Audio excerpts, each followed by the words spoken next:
Welcome again to another course, another module, another video. In this video today, we're going to talk about product differentiation. Product differentiation is really important. And it's one of the things that's going to make it or break it for you. After you're finding a really good product, is the next thing that you need to do is basically make sure that this product has the potential to be differentiated and you'll be able to stand out between all your competitors. So it's really important. And as the same steps that we have, 15-step validation process that we have, that's one of them. And you need to make sure the product that you choose, you can differentiate, because you don't want to be me too product like everyone else, and you want to be standing out. So for me, differentiation is very important, and you need to do it. At the same time, we have Amazon FBA fees. I'm going to go shortly on Amazon FBA fees. I'm going to show you, for example, Amazon FBA calculator. I'm going to show you with Helium 10 profitability tab that they have, and you'll be able to judge it very well. I just wanted to be aware of Amazon fees, because you don't want to be finding a product that you're not profitable and everything is going to Amazon fees and you're just basically making sales with no money. And this is really, you need to know your numbers. It's really important. So let's go ahead and talk about type of differentiation. Type of differentiation, one, we have variation. Variation is like aesthetic, color pattern, style, fabric, quantity, multi-back. This is really a way to differentiate. It's not my favorite myself. I don't like to launch a product that has multiple variation. The max I can do is 3 variation per product. I don't like to get into the game of 6, 10, 20, 30 variation. Even that, it's really a good effective way of differentiation, a very good way of standing out and making sure that you're making a lot of sales. But it's a hassle to manage. It's very hard to do, to manage your inventory correctly, to manage your cash flow. A lot of variation, it's not for me, but I know a lot of people who are really successful with variation and they do it very well. But for me, it's not me. But if you find a niche, like for example, the way we talk about, hey, a lower price item with high velocity sales, maybe you can do that. Maybe you can say, you know what, I found this cheap product that I can source every color because it's not too much on my finances, it's not too much on my cash flow. Yes, go ahead and do it. It will work very well. I know someone who's does this kind of product, which is really cheap. He sourced them for $2, $3, but he has a lot of variation, a lot of colors, and he's actually making over $150,000 a month. And I know that I saw it by myself. I saw it with my own eyes. I'm not telling you of a story of my a neighbor of my mother's in Kuwait that she did that. No, I'm telling you the truth. I saw it with my own thing. So it is very good if you know how to do it. If as long as you know the downside, you're good to go. But for me, it's not for me. Me 3, it's enough. Now, the other thing is quality and design improvement. So easier to use, more features, construction material, metal versus plastic. So here, it's one of the products that you really, one of the kind of differentiation that you can do for your product to make it a little bit better. So for example, we have a product that actually is made out of stainless steel, but we found out that if you do it with, I forgot what material, not carbon fiber. It's like carbon fiber, but another kind of material that's really safe. It's easy to for flammability and all this stuff. Actually, I don't know if Megan can correct me with that. She knows the product. We just sent it to our sourcing agent, and basically the same product that we have. We just want to change it from metal to, oh my God, I don't remember, but it's kind of carbon fiber? No? Yeah, fiberglass, exactly, with fiberglass. Yes, exactly. Oh, I didn't say that one. But anyways, we changed it to fiberglass because we found out is actually more durable, is lighter, and is actually not as harmful as metal. So we're going through that process right now. We asked the supplier, see how it is, how we can change the material itself. But what we found out is by using fiberglass is actually really a little bit more expensive. So now we're just debating if is that worth, is it the profit margin supports this product? Are we able to do that or not? But if you change anything in the product, like, as I said, it could be the design itself. Like for example, if that's pen, I have it here, instead of having the cap made out of plastic, maybe I can do it for metal for more resistance. I'm just talking from my behind, but you understand the gist of it is basically changing something from the product that makes it more user-friendly or makes it stands out. The other thing we have is basically product and package size, product and packaging size. This is really, really important because when we talk about Amazon fees, when we come to a small standard size, is actually anything below 18 inches, it's really good. So a lot of times, instead of us only differentiating by looking at multiple colors, changing the material, or doing, let's say with the listing, is actually by just changing the packaging itself and make it smaller, you'll be able to reduce the fees by a lot, by really a lot. So if you go ahead and change it from the size, if it's oversized by 18 inches and a half or 18 inches and 3/4, and you're able to do it to less than 18 inches, you're really good to go. You'll be able to save $1, $2 per item, which is really important.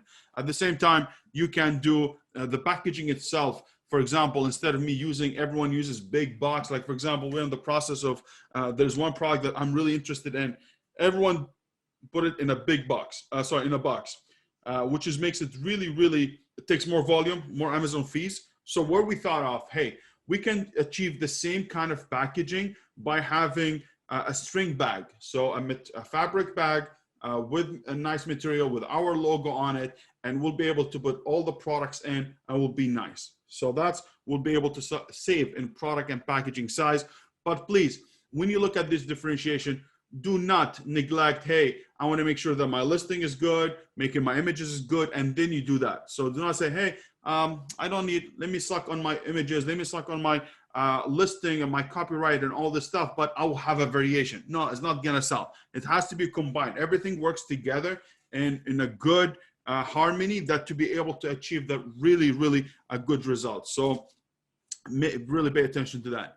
The other thing, we have bundling. Bundling, I think it's one of the things that I use the most. And as you see here in the photo, if I have the proofing basket, the bread proofing basket, the guy just went and bundled it with a few things extra, maybe a regular ebook, maybe he went and he put the lame, maybe he put, I don't know, what's the dough separator, whatever it is.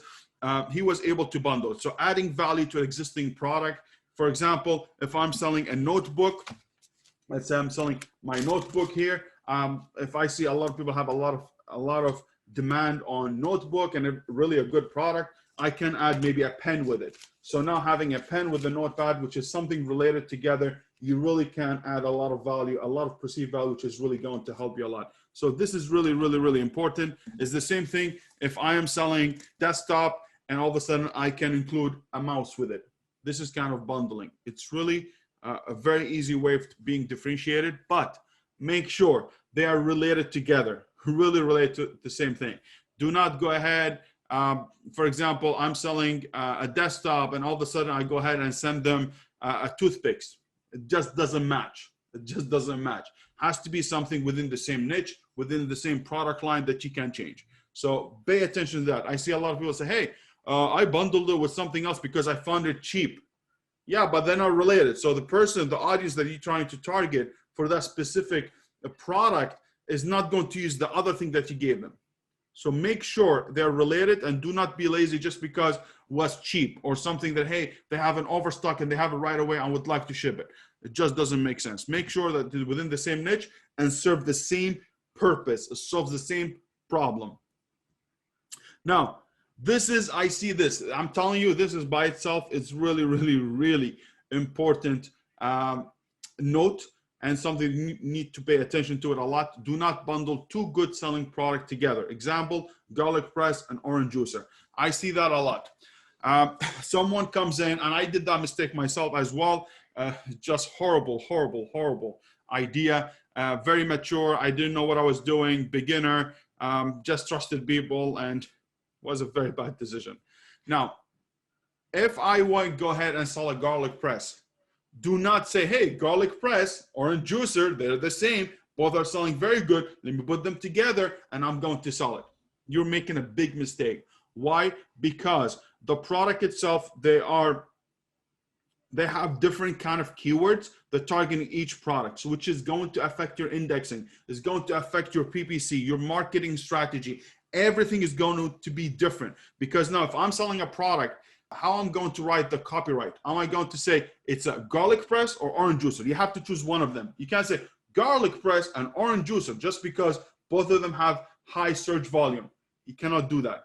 And also, if you come to indexing and Amazon sees that people who are looking for garlic press, they click on your product, even has orange juicer, then orange juicer hits the garlic press, it messed up all your indexing. And what happened? You have a product, we have a listing that really de-indexed for a lot of good keywords, and you don't know where you're selling. This is a mistake I see it happens a lot, and usually cost you a lot of money, because you just have products that really from two different worlds, and you're trying to make it happen. The same thing is going to be a problem with your marketing. What are you marketing exactly? What kind of keywords? The keywords that you're going to target, garlic press or orange juicer, both of them, they're going to be, since they're selling very well, they're going to have a very high cost, very high CPC, very high cost per click, and you don't want that to happen. So it's very important. Do not do two good selling products together just because they're selling well and they're in the same home and kitchen. Do not do that. It's really bad idea and will cost you a lot of money. So you need to be focused. What are you selling? So you'll be able to identify it well. We'll be able to explain it well. So Amazon can know what kind of product, and we'll be able to get the juice of the ranking we need for that specific product. So do not bundle two products. I hope that was really important. Now, customization, it's one of the best type of differentiation and also the worst type of differentiation, because or you make it or you're going to fail. One out of the two. Because what happened is, a lot of us, we watch Elon Musk, we see Jeff Bezos, we see Bill Gates, and we're sitting there as like, if they can make it, we can make it. I just watched 5 minutes of YouTube motivation video and told me you can pursue your dreams. And all of a sudden, my schmuck brain comes up and says, you know what? I want to be Elon Musk. You're not going to be Elon Musk. And if you're Elon Musk, you would be Elon Musk, but you're not. It's two different type of strengths, two different kind of mentality. This person, Elon Musk, and those people, they're just different kind of breed. I cannot be Michael Jordan. Okay, I cannot be the next Kobe Bryant. It's not going to happen. So customization, when you do it, make sure you validate the product so well and you know that people really want that product. So when you do customization, I'd really rather, instead of launching it on Amazon without knowing exactly if people are gonna like it or not, you can do a test run, which is gonna cost you money because you're going to do tooling, molds, you're gonna do a lot of things, which is gonna cost you $5,000, $10,000, $15,000. And once you get the product as a testing, if it runs good, you're good. If it does run bad, you lost your $15,000. So whether you do a test for 50 units, 100 units, or secondly, you can go ahead a different route, which is different than I'm teaching Amazon. But if I had customized product, I'd go another route like Indiegogo, Kickstarter, somewhere where I can validate the product before I bring it to market. So don't play customization and just because you want to be different, and usually really going to bite you in the behind. But if you do it right and everything is beautiful, you can make a lot of money because you're the only person who's in that product. You are the first to market. You are going to have an edge over any competitor who's trying to copy your product, because they're going to take time for them to do the molds, do the R&D. They're going to do everything. Is going to take time from them, and also is going to be very hard for them to compete with you if you have a patent on the product, whether it's utility patent, whether it's a design patent, whatever it is. So customization, very dangerous game, but could be very profitable, or it could be really bad. For me, in my opinion only, I'm not telling you cannot do something. Everyone has different ability. My ability is different than yours. Yours is different than mine. You could be really high in, and that's how your brain functions. But I'm just saying for the majority, it's going to be really difficult. But what I think is the best thing you can do, get a product, learn the system, learn Amazon, bundle it with a product that related to it, or customize it a bit by changing color or adding variation, stuff like that. And later on will be the last step, which is going to be the one that you will customize your product. Okay. So now you got these, you got this type of differentiation. Now, how you can get ideas, which is really important. So method and ideas to differentiate and add a product to build a brand. We have first is frequently bought together, as we see here at the bottom, which is we see a lot. I'll show you how we're going to go about that. Basically, under every product, you will see frequently bought together. So for example, the example that we just saw before here, we have this product, the basket plus the two other things, and then all of a sudden they actually were frequently bought together. When they're frequently bought together, he combined them together and he sold them price. So he's selling convenience. If everybody buys the proofing basket, then they buy the lane, then they buy the chopper, whatever it is, it's really good bundle. He went and he made a good bundle that he's profiting from. The other thing you can do is Facebook audience insight. This is a really good way for you to find if the product has enough depth, if the product has enough audience that you can actually target, and you'll be able, if you get into this kind of groups or Facebook groups, you'll be able to get a lot of ideas from them about how you improve your product as well. So it's a really good way of doing it. The other way is keyword search volume. Keyword search volume, it's really, really important. So for example, if I'm looking for a product right now, and remember when we did our validation keyword process, and if I found one keyword that says, hey, roofing basket with lane and has 3,000 search volume or has 1,500, that's something telling you that people really like this product, and you need to think about it if you can change it. The same thing we did with the bed canopy. I showed you the products, and all of a sudden I saw two keywords that have each one of them 3,000 search volume, and it was in bed canopy for girls or girls bed canopy, and they had almost combined a 6,000 search volume. So that's another way of finding differentiating product. I'm telling you, this is really, really, really cool. So if you do this keyword research correctly, and you'll be able to find those good products or good keyword with good search volume and differentiated product, go ahead and do it, or go ahead and venture in it or look into it a little bit deeper. It's really, really, really cool. The other thing, we have negative customer reviews to create improvement. Negative customer reviews, I'm telling you, it's one of the most important things you can do. I mean, I'm giving you everything that you can think about how to differentiate your product. So for example, every time I look at my top competitor, if I'm seeing my top competitor has 4.3 rating, star rating, if he has 3.7, 3.8, 3.9, whatever it is, that means he has bad reviews. If he has bad reviews, I can go to his bad reviews, and usually 1, 2, 3, and sometimes 4, you can read. The one-star reviews, usually, I'm not going to spread false news or fake news or whatever it is basically, I believe most of them are actually competitors, or people just don't like, they just bought the product and they don't like anything in life.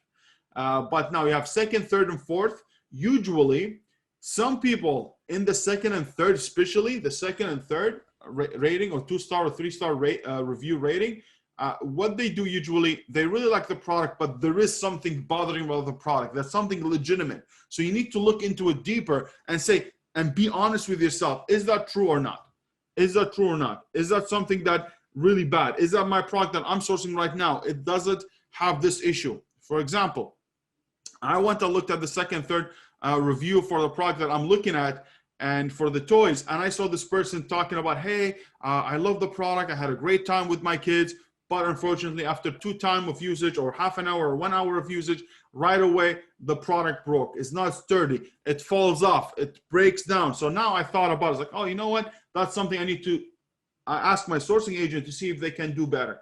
And I went to the sourcing agent. We got the sample. It's true. There's a lot of things that are really messing up, and we fixed it. And that's it. We're done.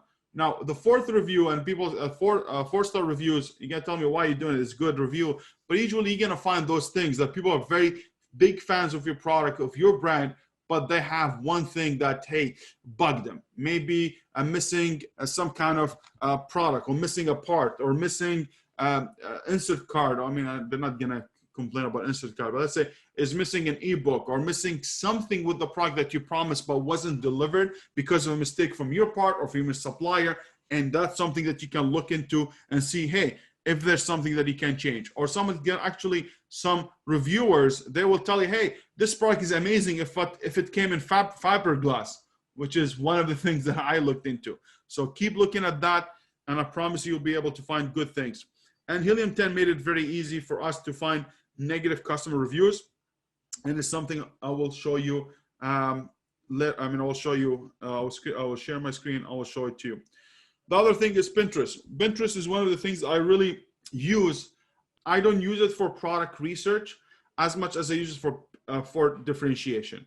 So Pinterest, if you get the chance, you find a product, just go ahead and type it, and I'll promise you, you'll be able to find a very good ideas for differentiation. I really like Pinterest. Pinterest is really good for this stuff. It's a catalog of images and posts and pins, whatever it is, and you find really good ideas. And I really like it a lot, especially for differentiation. So let me get back here before we go to Amazon fees. All right, so now variation. We talked about variation. So variation, as I said before, it comes in colors and all the stuff, sizes, quantities. And you see here, like, for example, you see them here, like 9 and 10. That's the guy, he came with the same product, but he has 9 and 10 inches. So I have 9 inches and 10 inches. So different sizes. You can do different colors. You can do whatever you can. So you can see the variation here next to each other, and that's going to give you a good variation or differentiation that you can really do. The other thing, equality of design and improvement. I don't have an example for that, but you can, for example, if you see here, this design, for example, is very thick kind of basket. Each one of them, look how thick they are. And here they made them thinner. Maybe it's more durable. Maybe they don't flake as much. That's another way of differentiation, improving the design itself.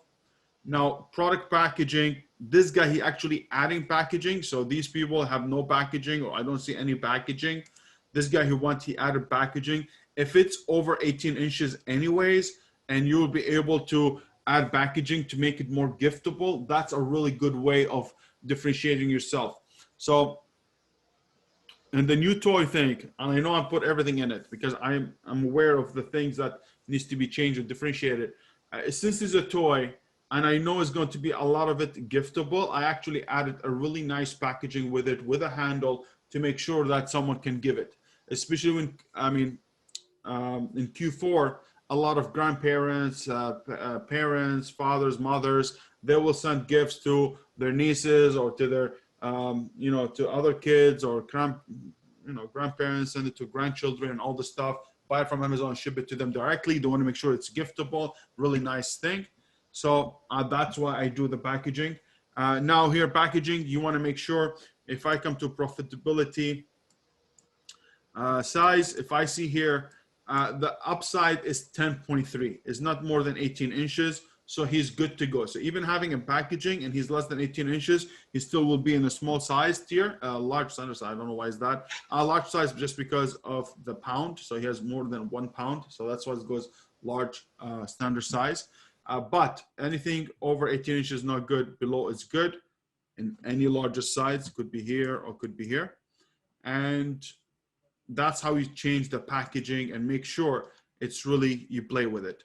I think one of the product that Nancy has, which is she's looking into, one of the things we talked about was like, hey, let's not do any packaging to this product, because if you put the product together, it's going to be like this. So imagine when you ship them, they're going to be box on top of box. So it's going to be, the shipping cost is going to be a little bit higher because it's about cubic volume.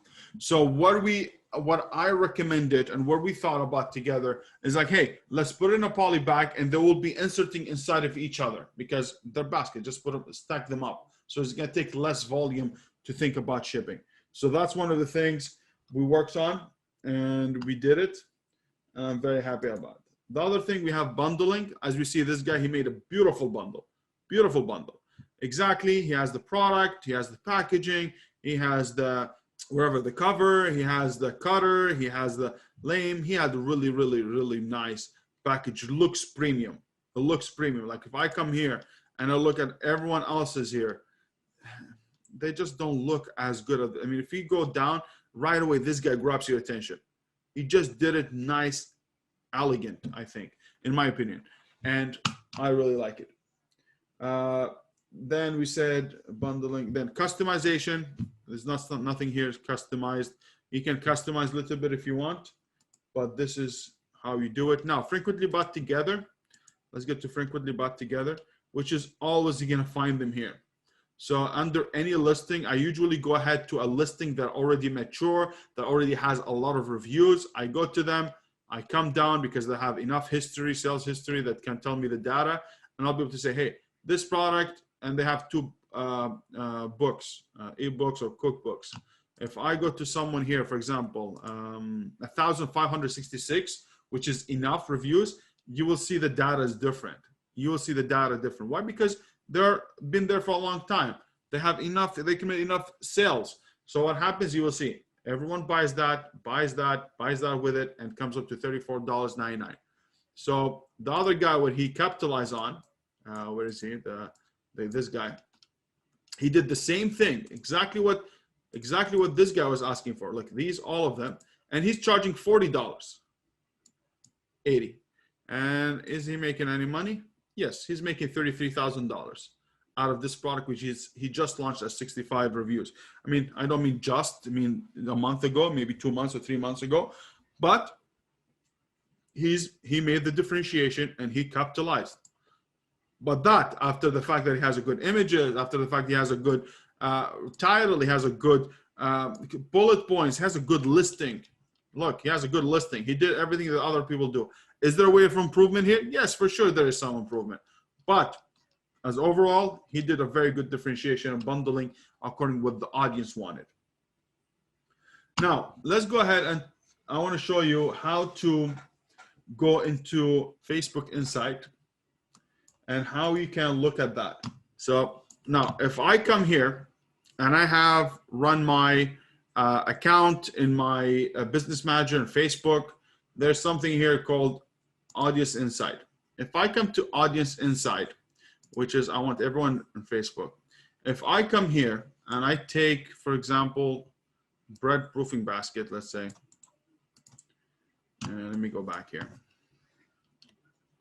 And I come to interests, and let's see, bread basket.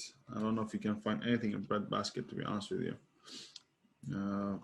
Bread, let's see here, bread roll, bread panera. So you are actually targeting like making bread making, bread cooking, blah, blah, blah. So I would look for something that, you know, basically groups that they do a lot of biscuits, banana bread. They have even banana bread. Man, what's going on here? Okay, so new audience, 500 to 600,000.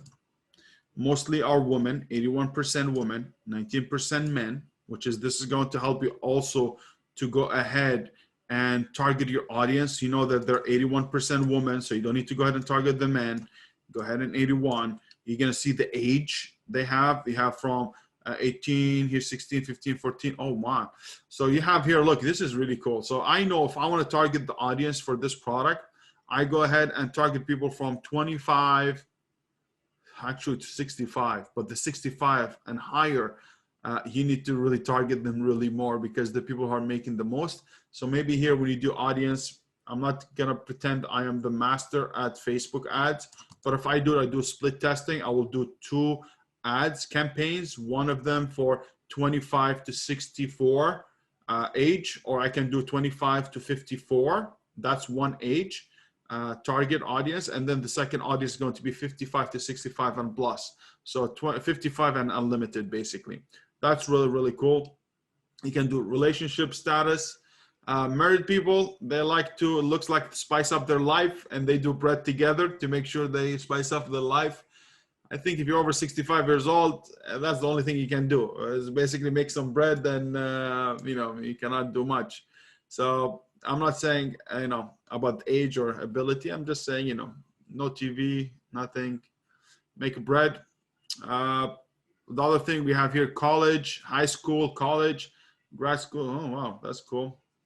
community and social services, education, here's the job title that they have. But if I go to page likes, which is cool stuff, this is something really, really cool. Really, really cool. Now, all this stuff you can target for your audience. Don't forget about that.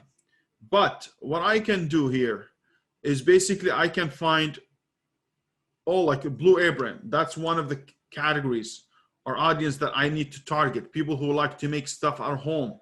They send you all the stuff that you need and all the food, and you cook it yourself. Is related. You have, all these companies here. You have Panera Bread. So you can say, hey, I would like to target people who are into Blue Apron. They're veterans. Whatever you can target here, you'll be able to find it. So this is really, really, really, really cool stuff. And also here are the pages. So the pages, if I come here and see the page, I can see this page is very good. So I can actually, while I'm waiting to launch my product, I can connect with those people, say, hey, I just would like, I have a really good product. I would like to, for you to promote, or we can gather up or whatever and see how much you can pay them to come be influencers, and you'll be able to good to go. And you see they're doing here already. Sarah Best Brand, see more. What's that? So they send recipes. You can actually get recipes for your ebook from here if you can, which is really, really great. Like for supplement, I go ahead and I sign up for newsletters for every company out there. And when they send me stories, whatever, I can repurpose them. See how I said repurpose them, not steal them? Basically take them and repurpose them and see if I can use them for my email list or something. And yes, that's the audience. This is the categories. Here they tell you the locations as well. So here, if I compare it, we have people from Florida, United States. They're most, let me see here. Los Angeles, they're 1%. We have 1% New York, they're really interested into. So you can go all through it. You can see everybody here, and you can target them through location. The same thing, we have the top countries. If you want to sell outside of the States, you can do that. But this is how you find things. So you'll be able to target your audience. You'll be able to find more things about it. But let's get something a little bit here, since we're here. Let's say kayak. I don't know, kayak, I guess. Kayak. I guess that's the one.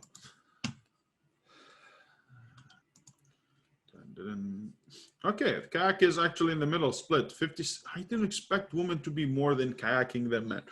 And please, that comes from a guy who is basically, if I sit in a kayak, it's basically a mass of rock just beneath the, beneath the lake. But I didn't expect women to be more than men in this. But hey, this is actually very interesting in kayaking. I would think was men more in it, but I mean, I expect to be close, but not, this is still almost 12% here. So you'd be able to do the same thing, which is really cool. Let's see the pages. The pages are really cool. I like the pages a lot. Here I can look more into brands. I can look what they're doing. I can go to their website. Let's see what Shop Now has. Let me see the Shop Now. If someone specializes only in a specific product, that means they have done the research to see what else is compatible with the product.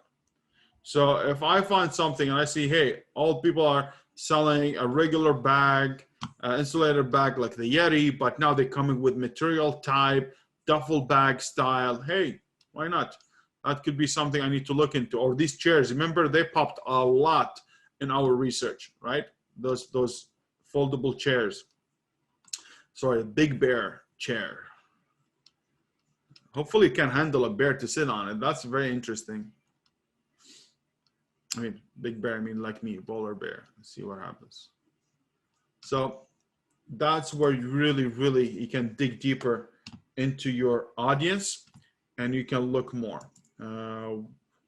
We did this, keyword search volume, we start negative. Okay, let's talk about negative feedback. So here, if I go ahead, so we got the audience. Let's talk about Negative customer reviews. Okay, negative customer reviews. They're basically here. So if I go here and I go all the way down and I'll look at my reviews. So I can go ahead, open each one of them. Let me go, bring this one here. So I open 1, I open 2, I open 3, I open 4. Okay, you can open 5 to make sure that the product includes what you want. So whatever the product includes, you want to make sure it's in it. Make sure that you read the 5-star to make sure that the product contains, I don't know, soft edging, the size is correct, and all this stuff. Okay, no splinter and all this stuff. But let's look at the bad review. The bad review, I can go ahead and look at them and I'll see what's going on. It smelled bad and was heavily splintered. Okay, so I need to make sure the material is not splintery, doesn't hurt anybody. So splinter, missing lame. So this is there's a quality control issue here. Quality control that when they bundle the stuff, which is something is going to happen, especially when you bundle product with multiple things. The person who's doing that and doing 1,000, 2,000, 3,000, 10,000 units a day, he will forget 1 or 2. So it's going to happen. But we can emphasize if that something happens a lot and more than 3% or 4% of my product order, that's something I need to bring to their attention, to the supplier's attention. Hey, do not do that. I want to make sure everything is cool, blah, blah, blah. The same thing here. You can see pictures. You can see what does the splinter mean. Look, the splintery here a bit. You don't want that to happen. Way too many splinters. So here are the quality issues, big time. That's something we need to look at. The same thing you do with number 2. You see missing lame again. Didn't include bread scoring tool. So we had issue, splinter again. Number 3, it's okay, splinter, low quality, lame. So here, see, I like the product. There's splinter in it, okay, which is didn't bother their life, but there's like, hey, there's splinter in it a bit. And at the same time, they say, hey, low quality, lame. So whatever I created as a bundle could come and bite you in the behind if you go ahead and bundle the product with something else that's really lower quality. So instead of getting bad reviews on your original product, you're actually getting bad reviews on the freebie, and you don't want to do that. So pay attention to this and make sure the quality of the extra product or the freebie, it's really good, or the bonus item. Also here, a lot of times you're going to see, like, look at this guy. Look, this guy, he loved the product. Loved the product, but he had some good things to say. Pros: inexpensive. Unstable accessories included when actually included in the package. Wicker basket sturdy enough to last with light normal use. Then the cons. Basically, he did our job of differentiation for us. Liners very cheap. Sewing thread used to join sections very cheap, and all of the verge of splitting at the seams. Quality control lacking. Order 3 of these. 1 of them did not include the accessories, just the basket and liner, and 1 of the 3 liners had holes from the poor sewing. Some nails on the basket protrude too far and catch on things. So you see, you can find a lot of good golden nuggets here that's really going to help you. And you do the same thing with number 4. You see, like, they love it. The basket is great, but, and this is the stuff, the little things, they count in your product. It counts in your differentiation or the product to make sure it really stands out. Now, if you want to do it much easier, and if you have Helium 10, okay, you can actually, there's a review insight. It's really cool way. So if I come here and extract them all, I can see a few things here.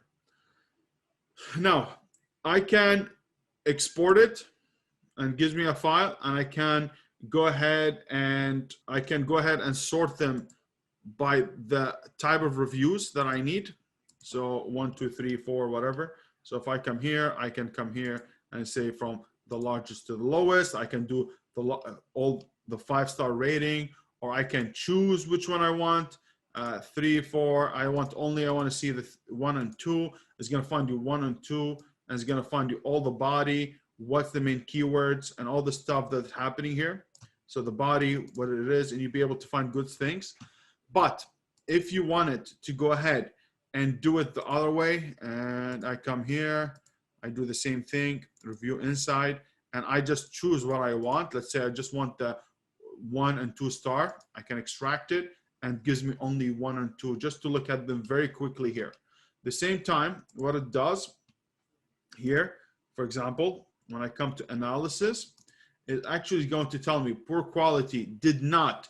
What did not include what. So I can come here, open up what they mean by didn't what, and I'll be able to see what they meant by didn't. Proofing bowl did not come with a cloth or spatula. Okay, cool. So there's something here. Order 2 of these, the Lewis that wouldn't, and then you have this one. Remember, this is the long one. He talked about his life. Here, did not come with lame, very disappointed. Did not come with the scorer. See, so the lamb or the scorer or the knife, it didn't come with most of them. So this is something you really need to pay attention to. Now, the other thing, which is one of these things, which is really, really, really, really cool, very cool. I love this. I love this one really a lot.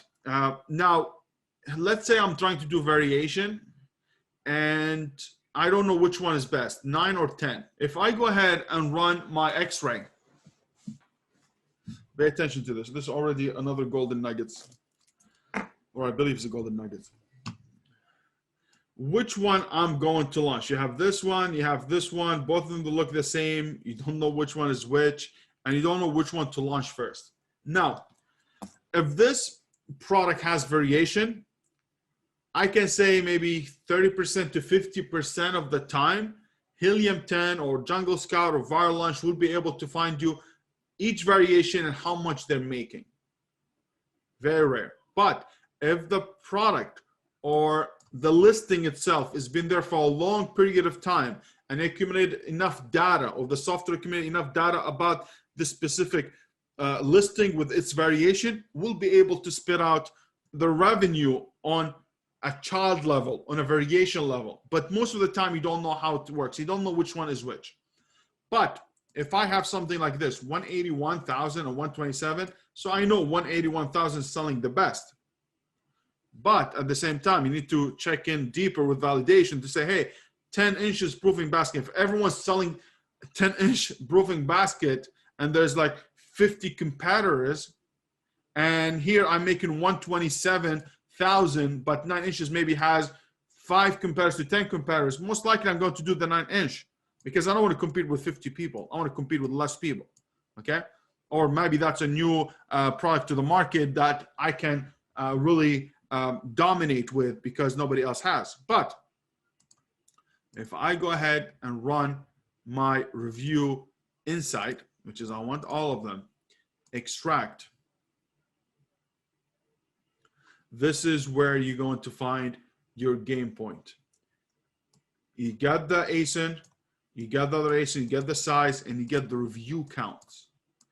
If the 10 inches counts for 13% of all the reviews, that means this is the newer product. If something 370 and higher, that means it's been there for a long time, and it's count for the majority of sales of the product. Since it has the most reviews, that means it has the most majority of sales. If it has lower reviews, that means it has lower sales velocity. So by here, if I go ahead and I'll really, very, very good job from Helium 10 on this tool. I really love this. I love this one a lot. Is actually I'll be able to know which variation is doing the best. And this happens a lot when it comes to colors. When it comes to colors or sizes, especially colors for me, you'll say, hey, which one's good, the green or the blue? And I don't know which one is which. And both of them being selling there, I cannot get the data. I cannot get how much sales they're making.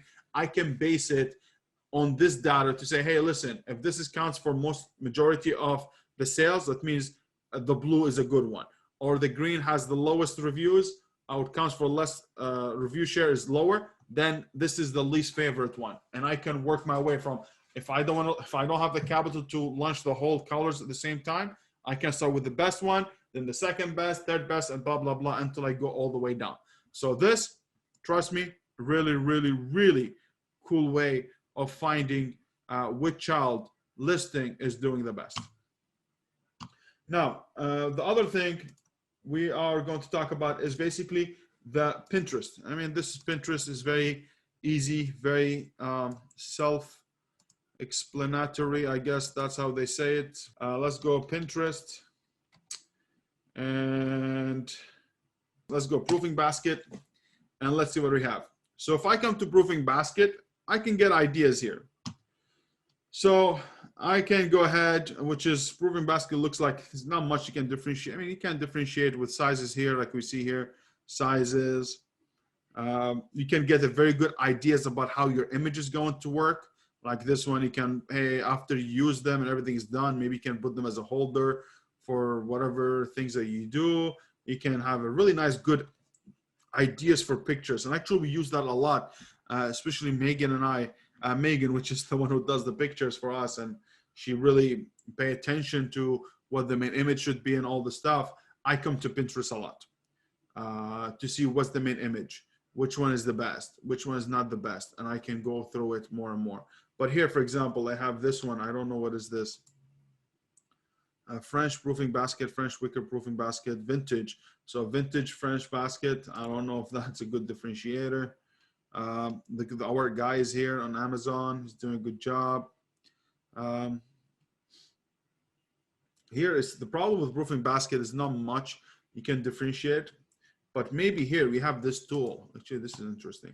The tool of cleaning tool. I don't see anybody doing cleaning tool. So a lot of people say, hey, I mean, I can come to this market and say, hey, if you don't want to have your product, if you want your product to last longer, your proofing basket to last longer and avoid any splinters in the future, this is a special tool or special brush to make sure that you clean your product or your proofing basket thoroughly, but at the same time, you will not damage the product itself.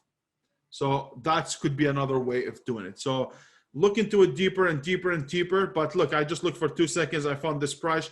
I really think I would do that. The dough scraper, whatever it is, I would do that. Like if I want to get into this market, I will get that tool 100%, because I believe maybe the product why has a lot of splinters. People don't know how to wash it very well, or when they wash it with hard stuff and just splinter off. So I can add it, and also I can put it as instruction of how to maintain your product, which is really cool way of doing it.